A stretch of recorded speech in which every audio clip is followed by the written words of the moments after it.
है, सोरियोसिस है, हेलेन से क्वेश्चन, और एंटीडोट पे आया था फंडल हाइट स्टेजेस की पहले साइकिल बहुत डीपली पढ़ लेना।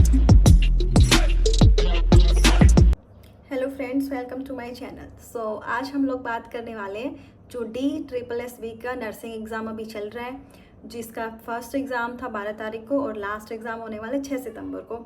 सो आज हम लोग बात करने वाले इसी टेस्ट के बारे में कि किन किन बातों का आपको ध्यान में रखना है, क्या क्या इंपॉर्टेंट चीज़ें जो आपको लेके जानी है, किस तरीके का टेस्ट आता है, किस तरीके से सेक्शन डिवाइड, किस टाइप के क्वेश्चंस आते हैं, कौन सा सेक्शन पहले आता है, कौन सा बाद में आता है, कैसे हम लोग टाइम मैनेज करें कि सारे क्वेश्चंस इजीली अटैम्प्ट हो जाएं। तो सबसे पहले जब आप सेंटर पे जा रहे हो ना, तो अपना एडमिट कार्ड आपको लेके जाना है और अपनी आईडी जो आपने मेंशन की हुई है वही, और फुल स्लीव्स के कपड़े नहीं पहन के जाने, कुछ भी मेटेलिक नहीं लेके जाना, जो इयरिंग्स है या कुछ भी आपके पास मेटेलिक है उसको बाहर ही रख देना।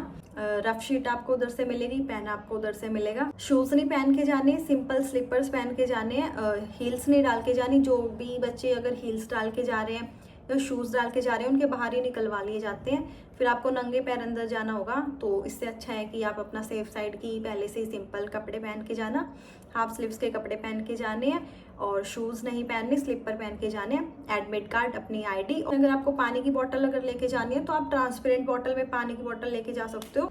फिर अंदर जाने के बाद तो वही सेम प्रोसीजर है कि अटेंडेंस होनी है, आपकी चेकिंग होनी है, आपको आपका जो सीट अलॉट है वो हो जाएगी।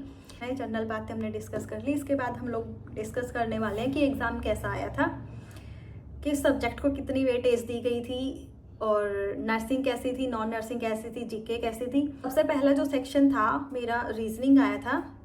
रीजनिंग के बाद मेरे को जीके, उसके बाद मैथ, फिर इंग्लिश और फिर हिंदी। तो सेक्शन जो टोटल आए थे वो थे 10 सेक्शन थे, 5 नॉन नर्सिंग और 5 नर्सिंग।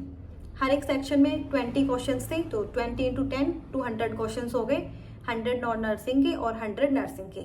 सो टाइम लिमिट है नहीं है सेक्शन के अकॉर्डिंग, आपको खुद डिसाइड करना है कि आपको कौन से सेक्शन को कितना टाइम देना है। उसमें बस इतना है कि अगर आप सेक्शन ए कर रहे हो, सेक्शन फर्स्ट कर रहे हो, अगर आपने उसको सबमिट कर दिया तो आप अगेन सेक्शन फर्स्ट पे नहीं जा सकते हो। बाकी टाइम लिमिट आपके हाथ में है, अगर आप चाहो तो एक सेक्शन में पूरे 2 घंटे लगा दो, या आप अपने हिसाब से टाइम मैनेज करो। आपने रीजनिंग स्टार्ट कर दी। रीजनिंग किस टाइप की आई थी, यहाँ पे मैं कुछ फोटो अटैच कर दूंगी, एक आइडिया हो जाएगा कि आपको नॉन नर्सिंग किस तरीके से आई थी। आते हैं कंप्लीट द सीरीज करके आती हैं कि 4-5 दे रखी है, लास्ट वाली सीरीज कैसे होएगी, इसकी मिरर इमेज कैसे बनेगी, फिगर को कंप्लीट करना कि 3 फिगर दे रखी है, 4th वन कैसी बनेगी। और फिर मैथ वाले क्वेश्चंस भी ऐसे ही आए थे, जैसे profit loss, percentage, simple interest, compound interest. मेरे में 2 इंटरेस्ट के क्वेश्चन थे, सिंपल इंटरेस्ट भी था और कंपाउंड इंटरेस्ट भी था। और परसेंटेज, जैसे किसी पॉपुलेशन में इतनी परसेंटेज दे रखी है, आपको 90% पॉपुलेशन गिवन है, अगर उसमें 20% और ऐड हो जाए तो उसकी पॉपुलेशन कितनी हो जाएगी। 3D फिगर से क्वेश्चंस आते हैं, आपको एरिया गिवन है, आपको वॉल्यूम निकालनी हो। इसके बाद जीके में मेरी तो लगातार 3 से 4 क्वेश्चंस लॉ में जो आर्टिकल्स होते हैं उन पे थे। कुछ जो ओलंपिक से क्वेश्चन आया था वो मेरे से एक दिन पहले वाली शिफ्ट थी उसमें आया था। मेरी वाली शिफ्ट में T20 से क्वेश्चन था। सो रिसेंट वाले जो अभी गेम हुए हैं या इलेक्शन हुए हैं, इनको भी आप जरूर पढ़ के जाना, यहाँ से भी एक क्वेश्चन आपका आ सकता है। इंग्लिश हिंदी वही सेम जैसे पास्ट ईयर में आई थी, वही सब चीजें हैं कि प्राइवेसी बताना है, विलोम शब्द बताना है। पैराग्राफ था इंग्लिश में भी हिंदी में भी, और उससे रिलेटेड 5 क्वेश्चंस पूछे गए थे, उनके आंसर्स करने थे। लेकिन वो पैराग्राफ ना थोड़ा लॉन्ग होता है, तो आप पहले ना क्वेश्चंस रीड कर लेना। उस क्वेश्चन में जो पूछा गया ना उससे मिलता जुलता कोई वर्ड या सेंटेंस आपको उस पैराग्राफ में ढूंढना है, और उसी के ऊपर नीचे आपको 2-3 लाइनें और पढ़नी है, आपका आंसर वहीं पे मिल जाएगा। लेकिन एक फर्स्ट क्वेश्चन पूछा जाता है कि इसको आपको टाइटल भी देना है। टाइटल देने के लिए तो आपको पूरा स्ट्रेंच आपको पढ़ना पड़ेगा। सो वो आप डिसाइड कर लेना, अगर आपके पास इतना टाइम हो तो ही पढ़ना, वरना आप स्किप कर देना। मैंने स्किप कर दिया था क्योंकि मेरे पास इतना टाइम बचा नहीं था कि मैं पूरा स्ट्रेंचा रीड करूँ, टाइटल पे जाऊँ।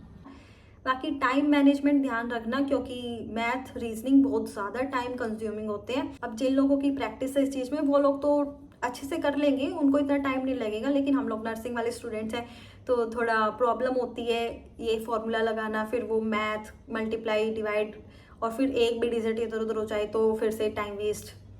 सो अपना ध्यान से करना। जितने आपको अगर एक बार में लगे कि ये क्वेश्चन मैं कर सकती हूँ या कर सकता हूँ, तो आप प्लीज़ उसी क्वेश्चन पे जाए और ज़्यादा अपना ना टाइम वेस्ट ना करें। अगर आपको नहीं आ रहा है तो आप फिर भी आप लगे हुए हो, तो ज़्यादा टाइम भी मत देना है क्वेश्चन पे मैथ के कि आप अपने नर्सिंग तक ही ना जा पाओ। अपना टाइम आप इसी हिसाब से मैनेज करके चलना कि आपकी नर्सिंग वाले सारे क्वेश्चन अटैम्प्ट हो।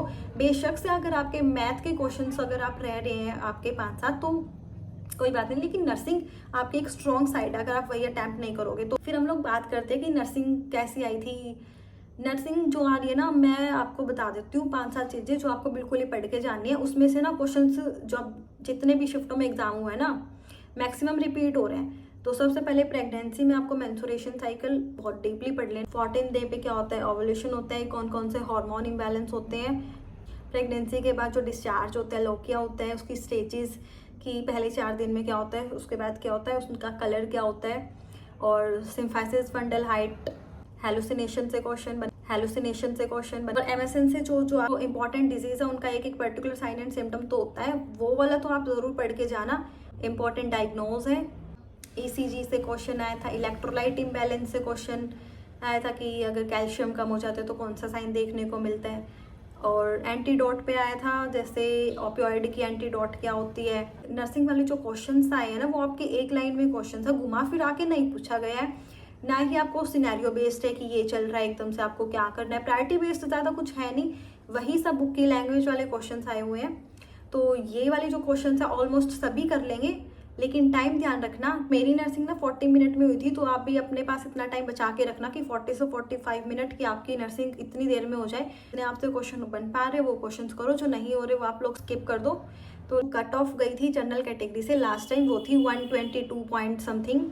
सो इससे तो ज़्यादा मार्क्स चाहिए हमको, तो इस हिसाब से आपको अटैम्प्ट करने हैं कि ज़्यादा नेगेटिव में मत करना, स्किप कर देना जो आपसे क्वेश्चन नहीं हो पा रहे। और जो क्वेश्चंस जो नर्सिंग के अभी पूछे गए थे, इलेक्ट्रोलाइट की नॉर्मल वैल्यू पे क्वेश्चन था, हाइड्रोसेफेलस की साइन एंड सिम्टम पे क्वेश्चन था कि जो क्रैकपोर्ट साउंड आती है वो, और सनसेट आई होती है ना, सिम्टम चेंज थे। और अलग अलग शिफ्टों में एग्जाम आया था।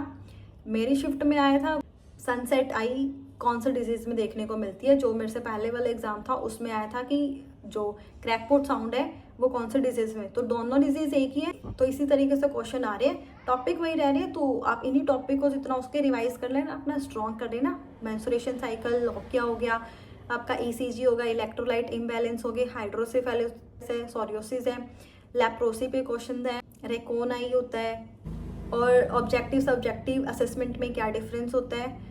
और एब्रीवेशन बहुत इंपॉर्टेंट है, क्योंकि एब्रीवेशन पे भी क्वेश्चन बन रहे हैं कि अगर आपको आई ड्रॉप डालनी है, राइट आई में डालनी है, लेफ्ट आई में डालनी है, तो उसके लिए कौन से एब्रीवेशन होते हैं। दिन में आपको 2 बार दवाई देनी है तो उसका क्या एब्रीवेशन यूज़ किया जाता है।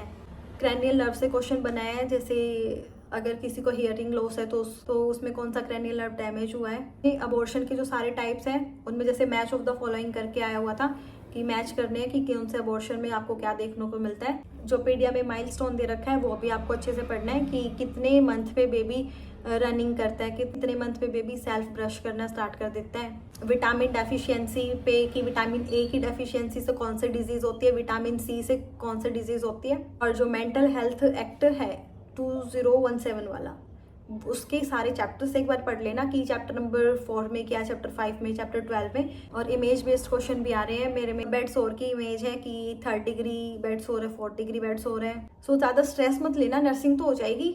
एक लाइन का क्वेश्चन है, डायरेक्ट पूछा गया है। अपनी जो थोड़ा बहुत अभी दिन बाकी आपके एग्जाम के लिए, आप थोड़ा नॉन नर्सिंग की प्रैक्टिस कर लेना। बाकी all the best for your exam. Time manage अच्छे से करना। बाय।